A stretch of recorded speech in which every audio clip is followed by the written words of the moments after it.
The rest of the story. Rupert and Lynn Norley had lived many years together in the 250-year-old farmhouse near Malvern, Pennsylvania, with their 2 dogs and their happy memories. The Norley place was a horse farm. Selling, breeding, boarding horses was the family business, but the pleasant constancy of the life Rupert and Lynn shared belied, as life so often does, the suddenness with which everything they had known was about to change. February 16, 1998, half an hour past midnight, Rupert awakened and smelled smoke. "Lynn," he called out in the darkness, but she was sound asleep. Then came the crackling noise, faint but distant. There was no doubting it now. The house was on fire. Rupert shouted for Lynn to wake up. "What is it?" she asked blearily, and then she too smelled the smoke. "Maybe it's the furnace," she muttered. But Rupert was insistent. They must get out of the house now. Lynn got up, put on her robe, staggered to the bedroom door, and opened it. On the other side was a wall of smoke.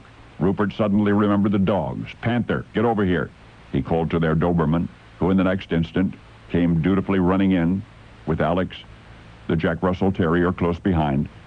Lynn grabbed the phone. The line was dead. Their nearest neighbor was a quarter-mile away. There was only one way out now, through the second-story bathroom window. Lynn lowered the terrier out the window as far as she could and then plopped him onto a patch of shrubbery below. Next out was the 85-pound Doberman.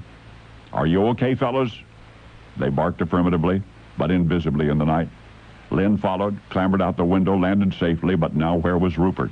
The 53-year-old farm woman stood beneath the window, first screaming Rupert's name, and when he did not answer, she began to sob, tears streaking her face.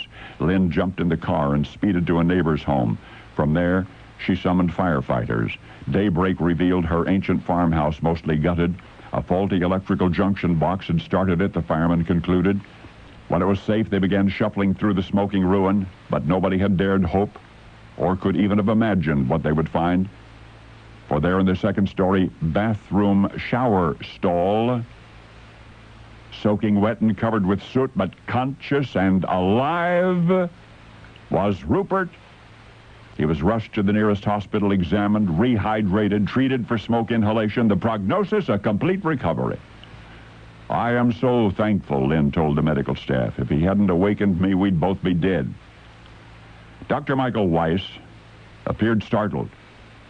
"Did you say if he hadn't awakened you?" he asked. And the woman nodded. A quizzical expression blossomed on the physician's face. "Then you don't know," he said. "Know what?" she questioned.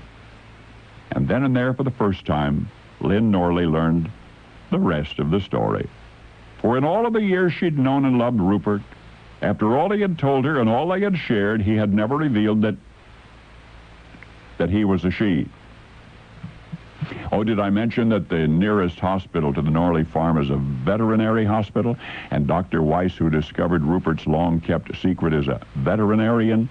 For in Rupert's species, gender is undetectable, except through the most intimate medical scrutiny.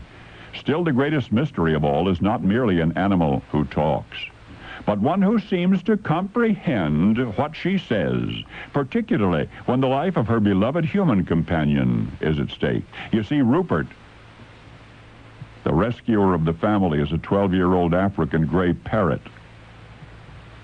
And now you know the rest of the story.